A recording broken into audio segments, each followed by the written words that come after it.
This hour is not a lesson in getting money.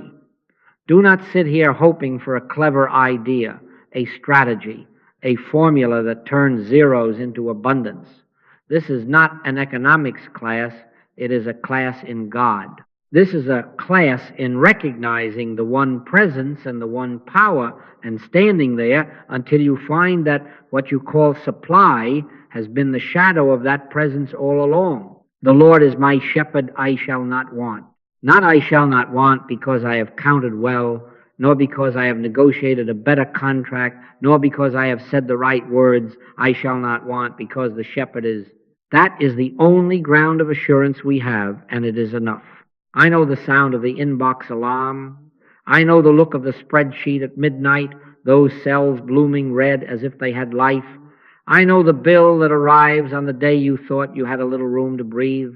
The mind begins to count, to plead, to say, if only this check clears by Friday, if only this client signs, if only I think right. Who by taking thought has added 1 cubit to his stature? Who by taking thought has made one hair white or black? And who by taking thought has ever, in any enduring way, found peace with his ledger? Stop. Stop. Not because the bills aren't real to your senses, but because your counting cannot birth grace. My thoughts are not your thoughts, saith the Lord. As long as you believe there is power in a good thought, you are far from the kingdom of heaven. Tonight we set our feet on a different ground. Forget supply, demonstrate God. Let me say it simpler. God is. That 2-word treatment will serve you better than all the affirmations of the marketplace. God is one. God is the only presence. God is the only power. If that is true, supply is not a thing to get. It is the visible effect of invisible presence realized. Do you see? Money does not make God present, realized. Presence appears as whatever form is needed and dissolves the pressure that was never power to begin with. Be very firm in your understanding of your own inadequacy to produce supply by thought or by effort. That is your safety. I can of mine own self do nothing. The Father within me, he doeth the works. If the Master said it, you and I can afford to stop pretending. The moment you are honest, Father, I cannot make this meet. I cannot push these numbers into harmony. In that very confession, you open the window to what the mind has shut out. Then your prayer is not, give me, but let me feel thy presence. And when presence is felt, the counting loses its fangs. You may still type an email, write a check, take a phone call, but you will not be chasing. You will be witnessing. Let me give you a picture.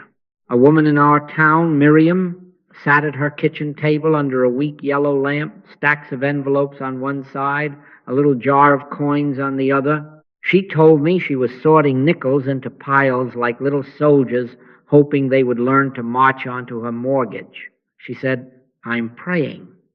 But she was pleading to a God outside who might like her plan if she said it sweetly. I told her, stop sorting for a moment. Put your hands flat on the table. Hold your tongue. Be still and know that I am God. That was all.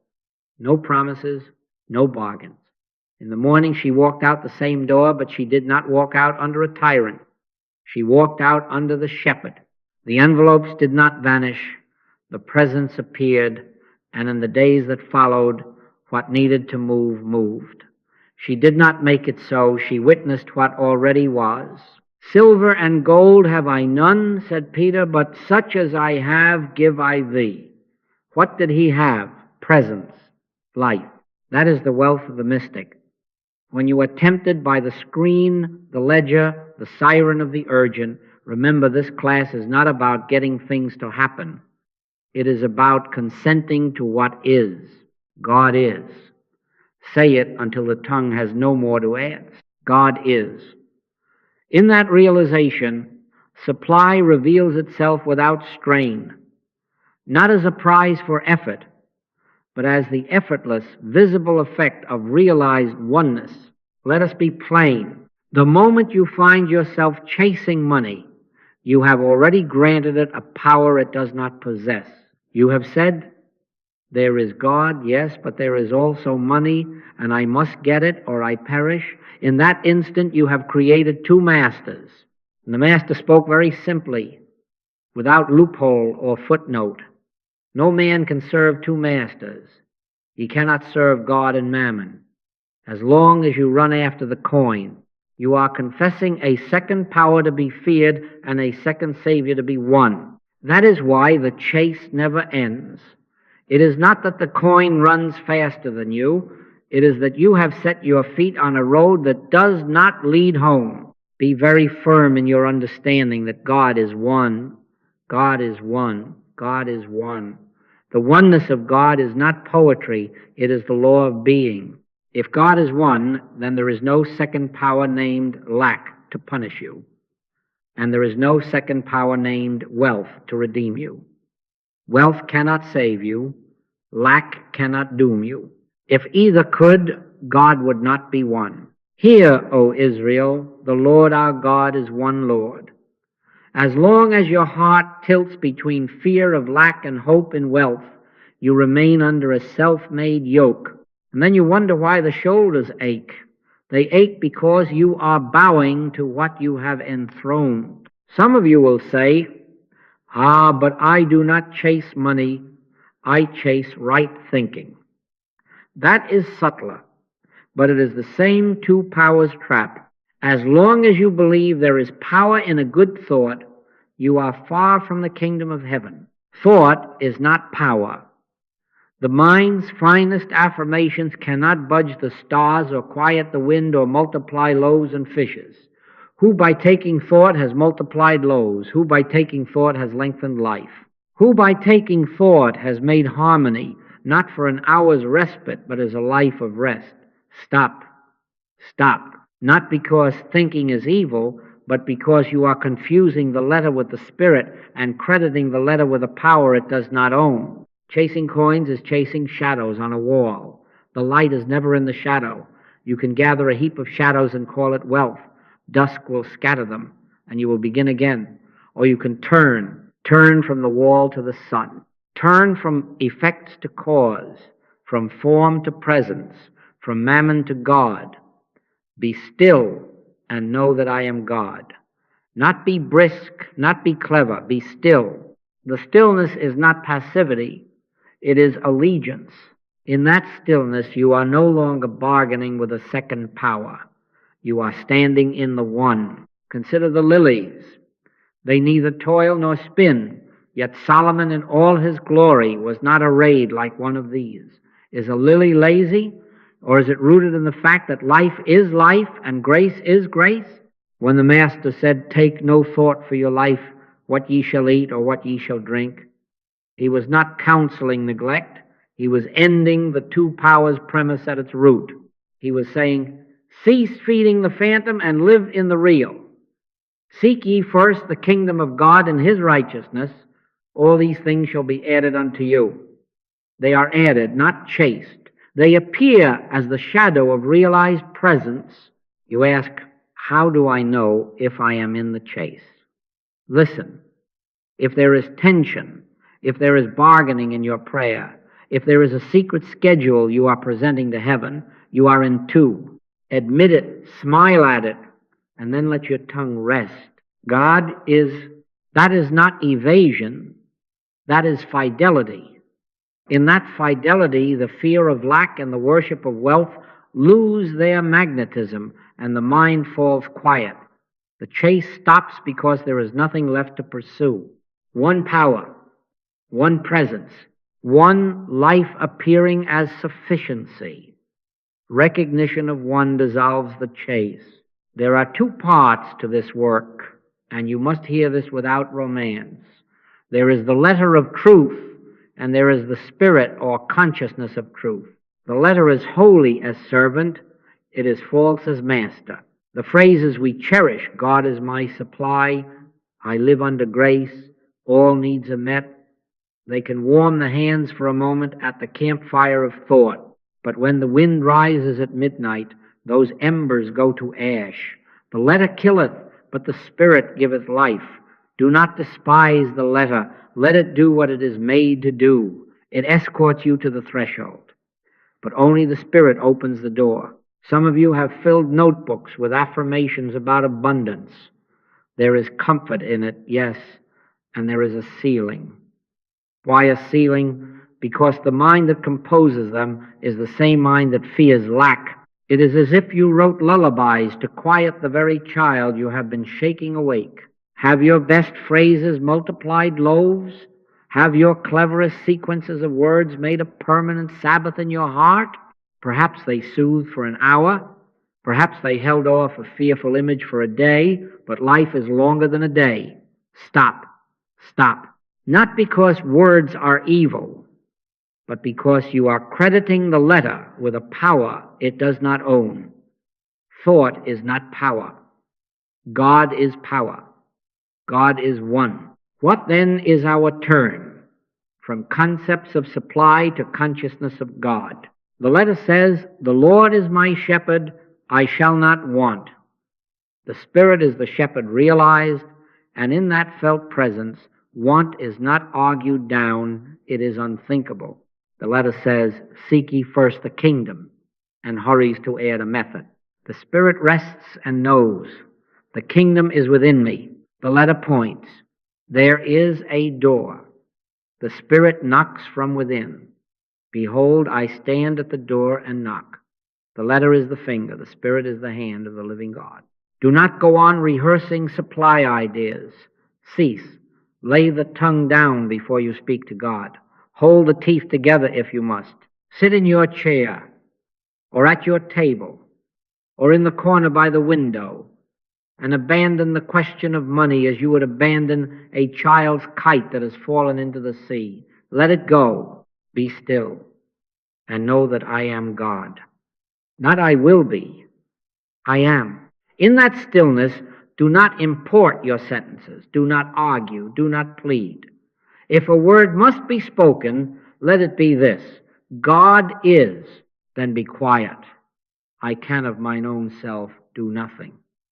Be very firm in your understanding of your own inadequacy to add to God. Inadequacy is not your shame. It is the open door through which grace walks. Now hear the order of causation and put it so deeply in you that you do not reverse it again. Spirit is cause, form is effect, presence is the life, supply is the shadow that presence casts in time and space. You cannot bring forth the shadow by instructing the wall, you face the sun. Take no thought for your life. Why? Because thought is not cause. I am the vine, ye are the branches. The branch does not will the sap, it abides. You cannot push sap into a dry stick by thinking right. Abide, and the sap of spirit moves of its own life, and leaves appear, and fruit in its season. Not by might nor by power, but by my Spirit, saith the Lord. When you catch yourself measuring progress by coins, or by the quickness of an answered email, smile softly at your child mind and return. Acquaint now thyself with him, and be at peace. Where the Spirit of the Lord is, there is liberty. Liberty from the ledger's threats and the mind's bargaining. Do not look to see if the effect is hurrying up. That is the old employer asking for a report. Let grace be grace. In quietness and in confidence shall be your strength. Leave the formulas at the threshold. Let the letter do its last service and bow. Step through as consciousness God is. And when God is realized, supply appears, not as a trick of thought, but as the effortless, visible effect of realized oneness.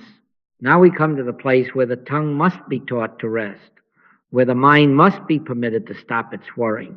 Prayer, as you have known it, has been a telling God what he already knows, telling the universe your schedule, telling lack that you will outtalk it. Stop, stop. When ye pray, use not vain repetitions as the heathen do, for your Father knoweth what things ye have need of before ye ask him. If the Father knoweth, what is all this telling? It is the asking mechanism of a frightened mind, and it is time to turn it off.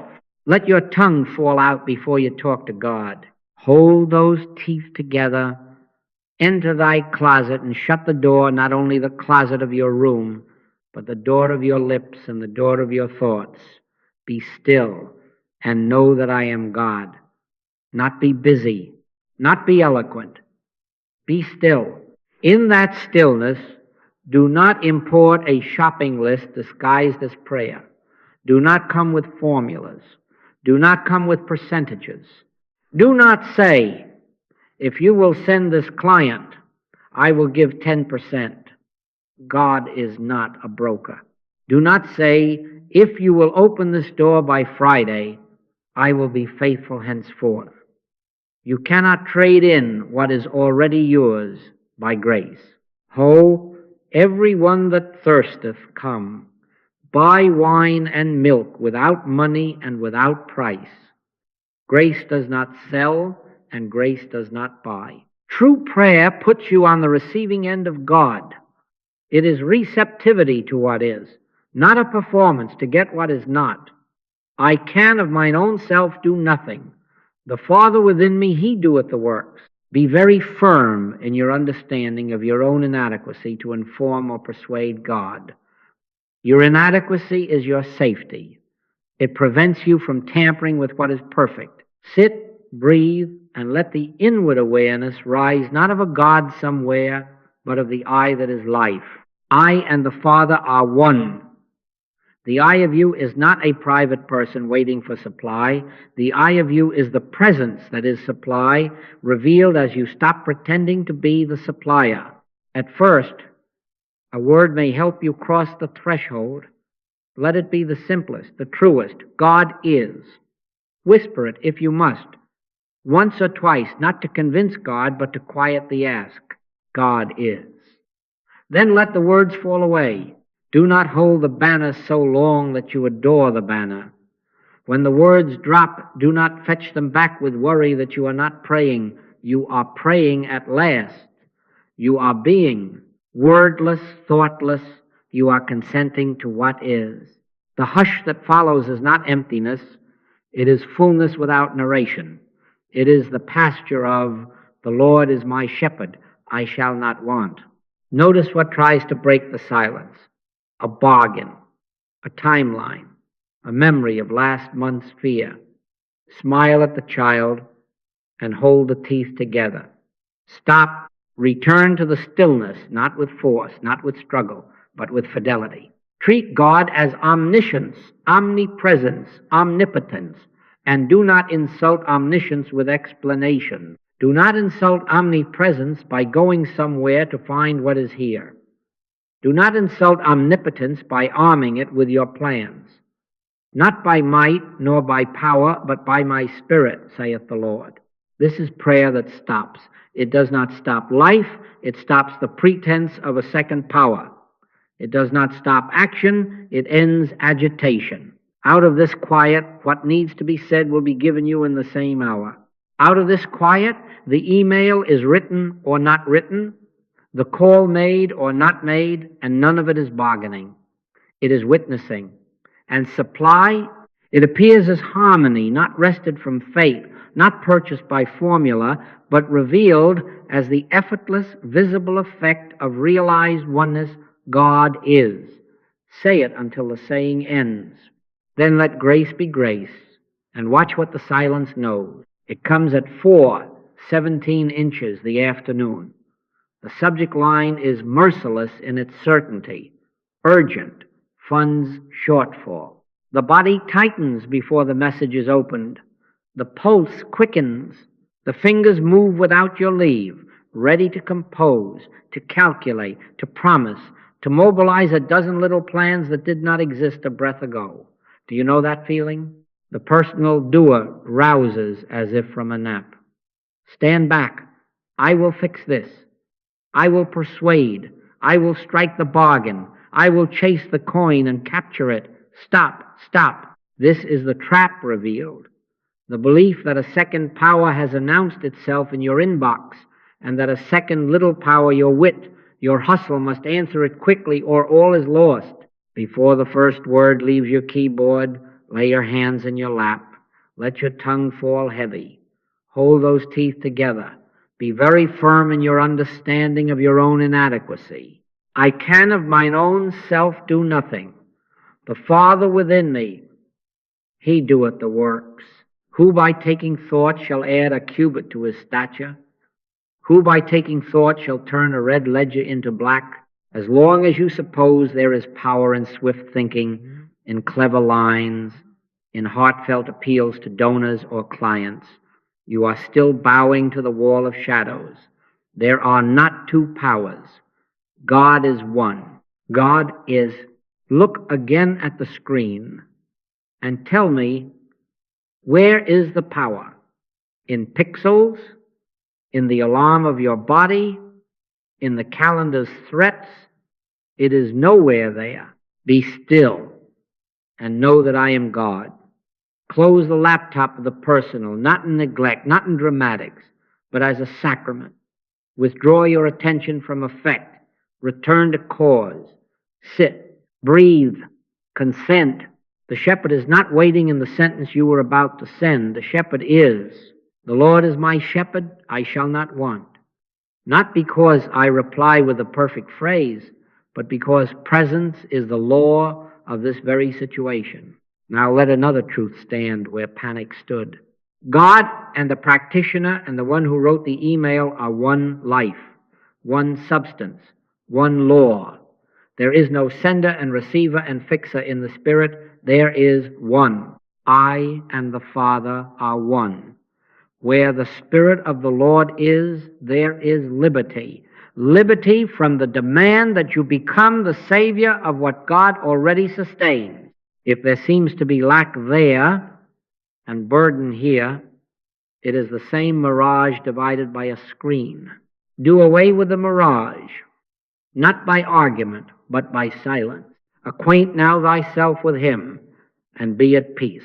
Take no thought what ye shall speak, for it shall be given you in that same hour. In this hour do not fashion a speech.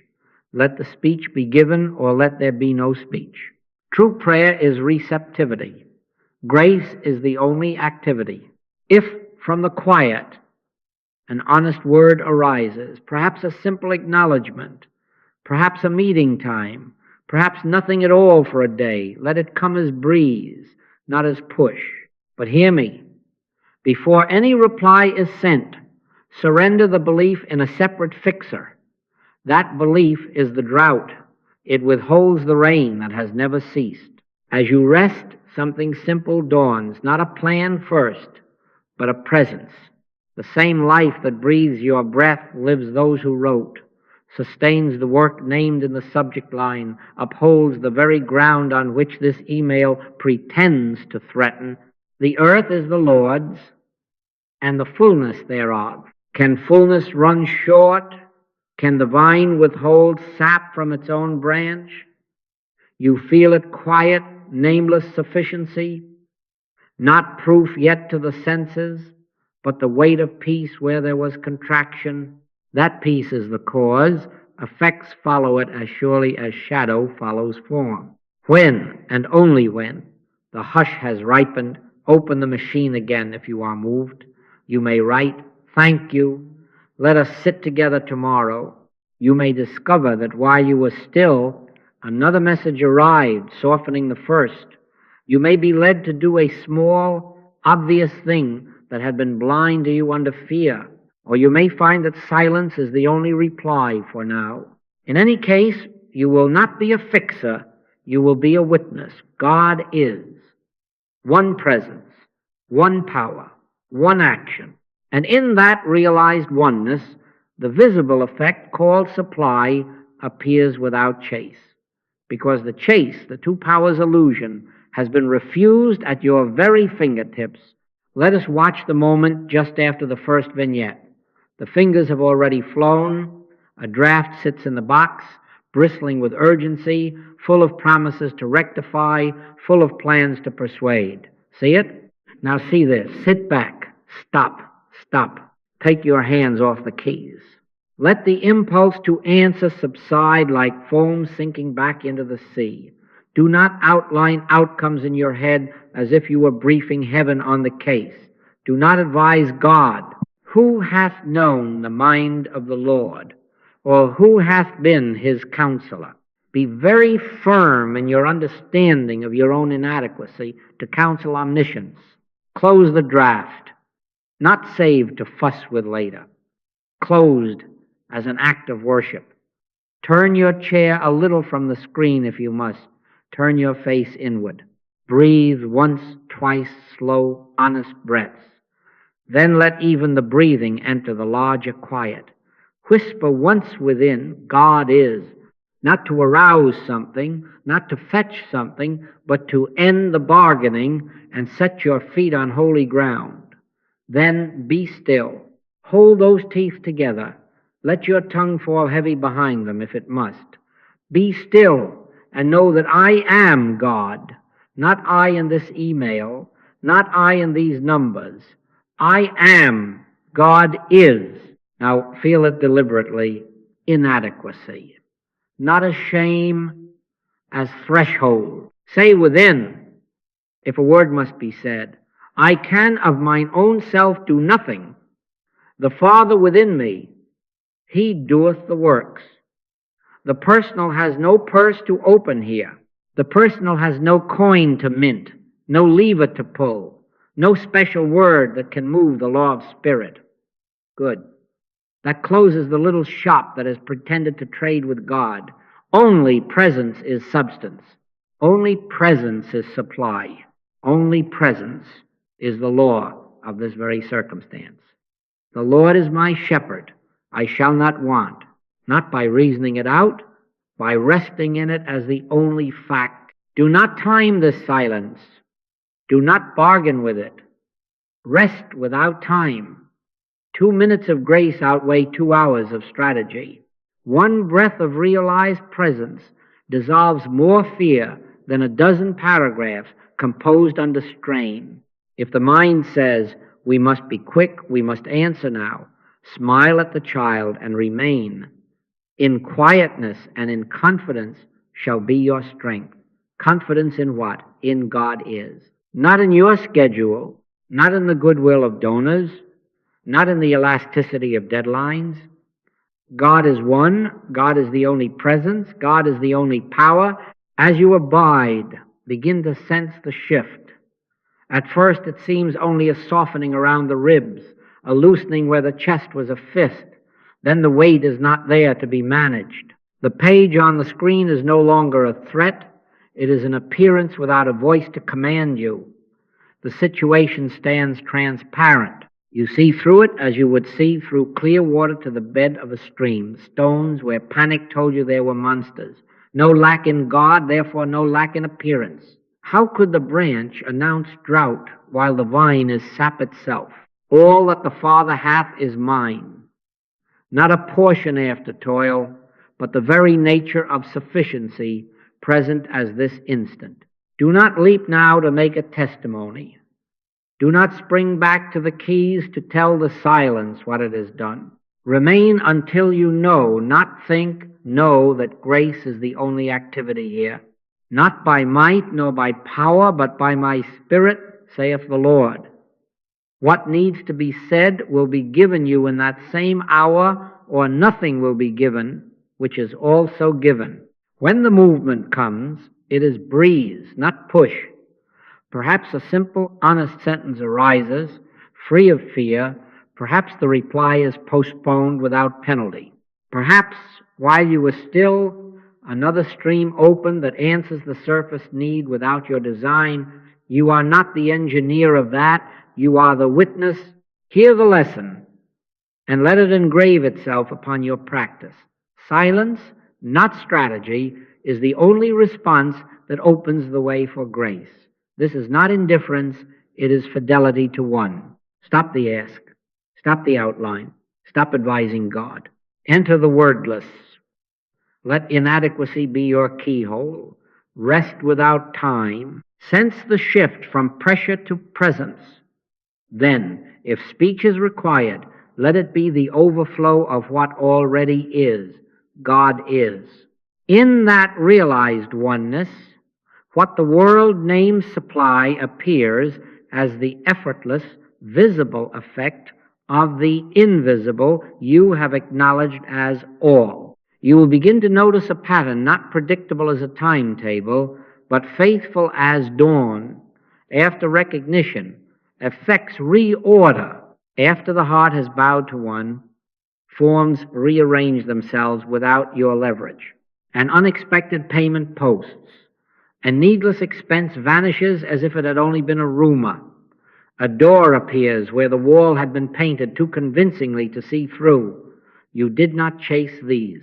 You did not purchase them with phrases. They arrive as all these things shall be added unto you. Added, not earned. Present, not pursued. Understand what you are witnessing. You are not witnessing the power of thought. You are witnessing the powerlessness of thought in the presence of presence. You are witnessing grace being what grace is. Do not run now into superstition. Do not say, my affirmation did it, my concentration did it. As long as you believe there is power in a good thought, you are far from the kingdom of heaven. Thought is not power. God is power. Not by might, nor by power, but by my Spirit, saith the Lord. If a payment appears, it is not because you stared at a picture of a check. If a bill dissolves, it is not because you found the right sequence of words to charm the universe. I can of mine own self do nothing. The Father within me, He doeth the works. Be very firm in your understanding of your own inadequacy to produce harmony. Your inadequacy is your safety. It keeps you from trying to be a second cause beside God. Here is the great simplicity that the mind calls difficult. In oneness, cause and effect are not two. There is not a cause over here named spirit and an effect over there named money with a cable you ought to crank between them. No. Presence is the substance. Presence appears as sufficiency, the way light appears as seeing. You cannot add sight to light. You stand in light and seeing is. So with supply, stand in God is, and what the world names supply is the natural, unforced appearance of being as enough. It is causeless to the senses because it has no opposite. It is not a reaction. It is not a transaction. It is the is of God showing itself as form, the way the vine shows itself as sap in the branch. The branch does not force, it abides. He maketh me to lie down in green pastures. He maketh. You do not push the pasture into being. You rest and find that it has always been so. Now, hear a caution that will save you from months of wandering. Hold the non-claim. Let not your left hand know what your right hand doeth. Do not boast. Do not hunt testimonies. Do not build little altars to the coin that showed up on Tuesday. The moment you parade the effect and credit the person, my practice, my realization, you have crafted two powers again, a God to be served and a me to be praised. Stop. Stop. Hide yourself in the simplicity of God is, if a word of gratitude rises, let it be direct. Thank you and be still. If you share, share only to lift another into silence, not to sell a method. Where the Spirit of the Lord is, there is liberty, liberty from private credit and private strain. What has happened here? We did not get supply. We did not reach out into a field of lack and coax back a coin. We witnessed the is of God as sufficiency. It is your Father's good pleasure to give you the kingdom. Give, not trade. Pleasure, not pressure. You stood aside from the machinery of asking. You stood within the fact of one. Then the world, which had been echoing your divided belief, quietly echoed your oneness instead. The ledger ceased to preach. The inbox ceased to threaten. The very ground under your day felt unsurprised by enough. This is invisible supply. Not a pipeline you manage, not a current you prime, but the effortless, visible effect of realized oneness. God is one. God is. Remain there and let grace be grace. Now let this recognition widen beyond your chair. What you discovered alone in the hush is not private property, it is law. Where two or three are gathered together in my name, there am I in the midst of them. Not gathered to discuss, not gathered to bargain, but gathered into the name, the nature, the I that is God is. When two or more rest there, the illusion of separate burdens loosens. The many become the one in experience, and strain yields to the rhythm of grace. The person who tries to make a project of this and says, let us agree on a plan. No, shared realization, not shared strategy, transforms the field for all concerned. Do not mistake this for mental sending. We are not to beam good thoughts down a corridor, nor to export affirmations across town. As long as you believe there is power in a good thought, you are far from the kingdom. Thought is not power. God is power. God is one. We do not connect ourselves to another by a bridge of words. We awaken to the one that already constitutes all practitioner, patient, sender, receiver as the same life. In him we live and move and have our being. In that recognition, no distance remains to be crossed, no message to be transmitted. Presence is the medium and the message, the law and its effect, without interval. Widen the circle again. You have heard it said that if there be 10 righteous in a city, the city is spared. Hear the meaning now. 10, steadfast in oneness, 10, who refuse the two powers premise and stand in God, is soften the atmosphere for multitudes who do not yet know why they are breathing easier. This is not mystic aristocracy, it is responsibility. If there are 10 in your office, your community, your household, who will be faithful to the silence, the field shifts, contention quiets, doors open without contest. Resentments wither for lack of belief in a second power to feed them. Where the Spirit of the Lord is, there is liberty. Liberty does not arrive as the victory of one side over another. It appears as the absence of sides. Practice this simply. Before your meeting, do not start with the bullet points. Begin with a minute of stillness. Hold those teeth together. Let the tongue rest. No words, no preamble. Sit in God is. Before the budget is considered, close the eyes and acknowledge the one, presence as law of this very table. Before the email is sent, agree not on phrases, but on silence. 1 minute of mutual receptivity weighs more in heaven than an hour of polished proposals. In quietness and in confidence shall be your strength. Confidence in what? In omnipresence, not in arithmetic. In grace, not in clever apportionment. When the minute is true, the words that follow come out of peace and return to peace. Return now to our vignette. The lack email does not sit on one person's desk. It echoes through a chain. Names are copied. Fears multiply like reflections in a hall of mirrors. Do not chase each reflection with a reply. Allow the entire chain to be held in the same silence that held you. Do not say, I will send them peace. Stop, stop. Abide as peace. The one that still you constitutes them also. Let the hush include the author of the message, the treasurer, the donor who has not answered, the vendor who waits, the calendar that postures as judge. The earth is the Lord's, and the fullness thereof. Fullness cannot be parceled into panic. When the chain is taken into one, the links cease to rattle. They lie quietly, and what needs to be said will be given to someone, perhaps not you, in that same hour. Bear ye one another's burdens, the apostle wrote, not by hauling each other's sacks with grim faces, but by consenting together that the only yoke is his, and his yoke is easy, and his burden light. We do not take on weight. We remove the belief in weight by our shared seeing. Do away with formulas here as surely as you did alone.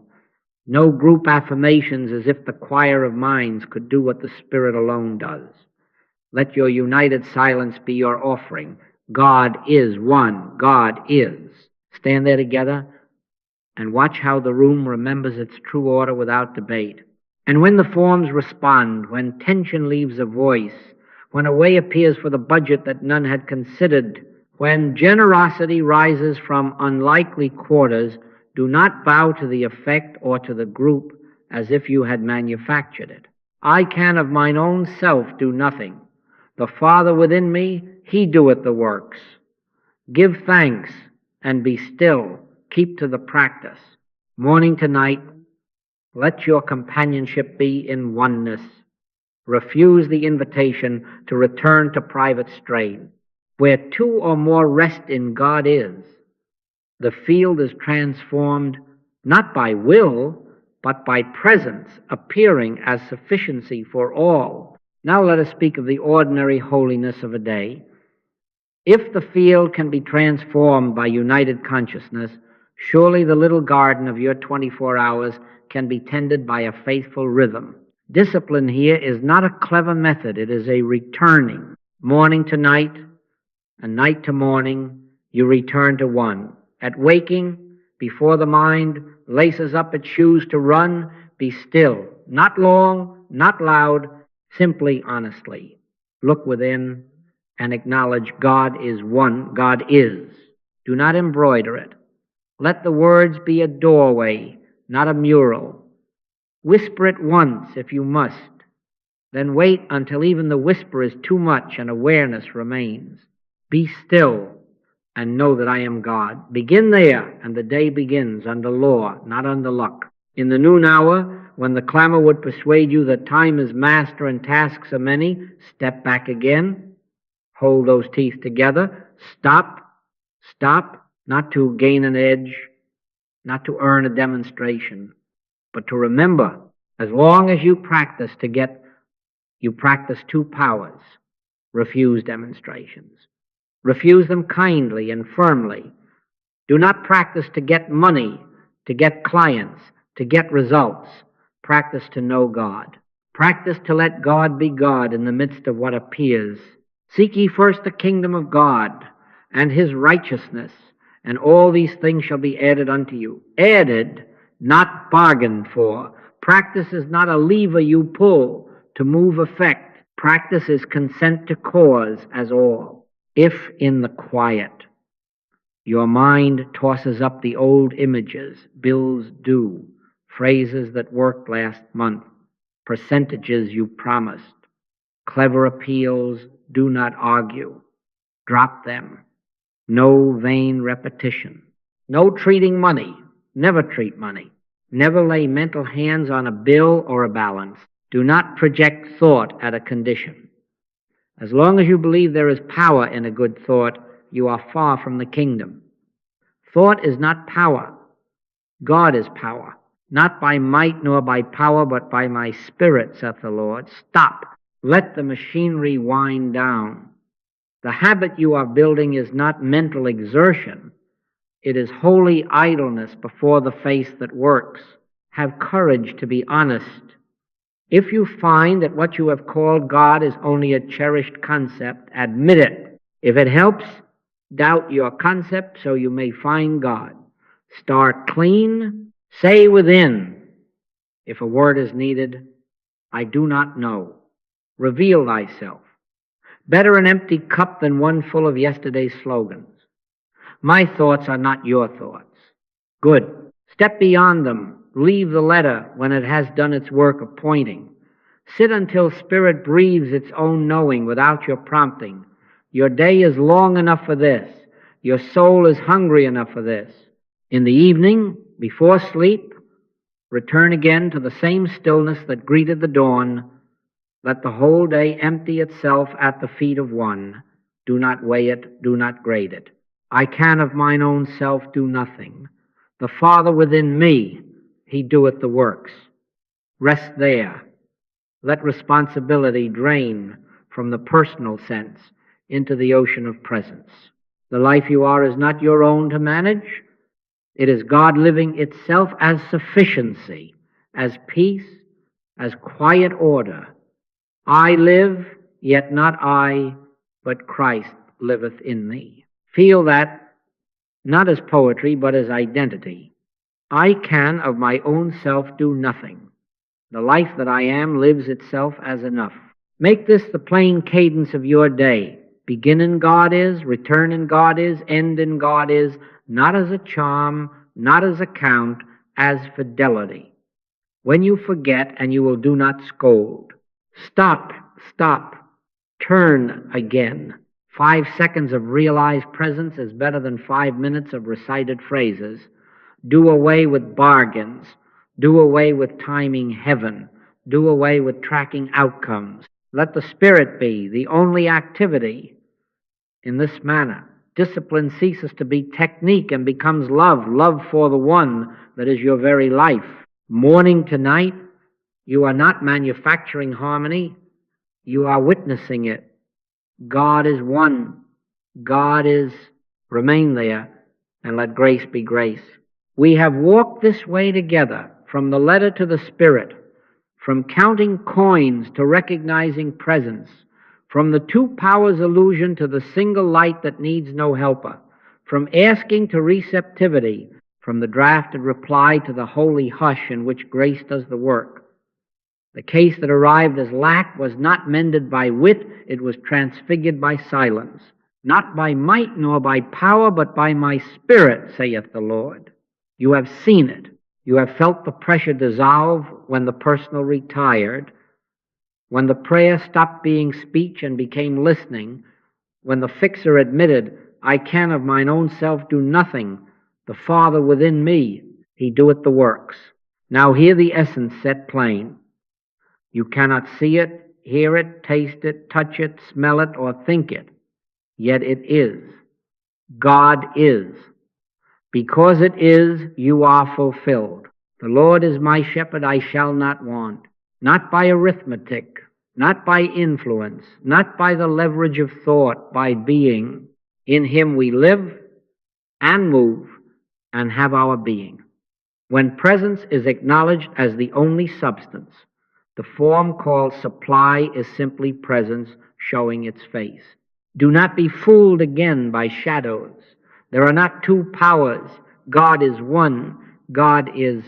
I am not inviting you to remember this tomorrow. I am charging you to stop now. Stop. Stop. Let the chase drop from your hands like tools at sundown. Hold those teeth together. Let the tongue rest. Turn from all effects, even from these words, and rest 1 full minute in God is 1 minute. Do not count it. Do not measure it. Consent to it. If a whisper must rise, let it be only, be still and know that I am God. Then let even that sink, and let the knowing know itself. This is prayer, not the noise of asking, not the push of fixing. Prayer is receptivity. Grace is the only activity. As that minute closes, do not break the thread. Carry this silence as you would carry a flame cup from wind. Into the next email, do not answer first, enter first. Into the next bill, do not size it, acknowledge God is. Into the next breath, let it be taken in. One, spirit over form, cause before effect. If a word is given, let it be a clean word, born of quiet. If an action is given, let it be simple, free of strain. If nothing is given, let nothing be your obedient act. Take no thought what ye shall speak, for it shall be given you in that same hour. Trust this hour. Do not return to formulas. Do not time heaven. Do not track outcomes as proofs of your piety. The moment you credit the person, you have crafted two powers again. Hide in the benediction. It is your Father's good pleasure to give you the kingdom. Give, not trade. Pleasure, not pressure.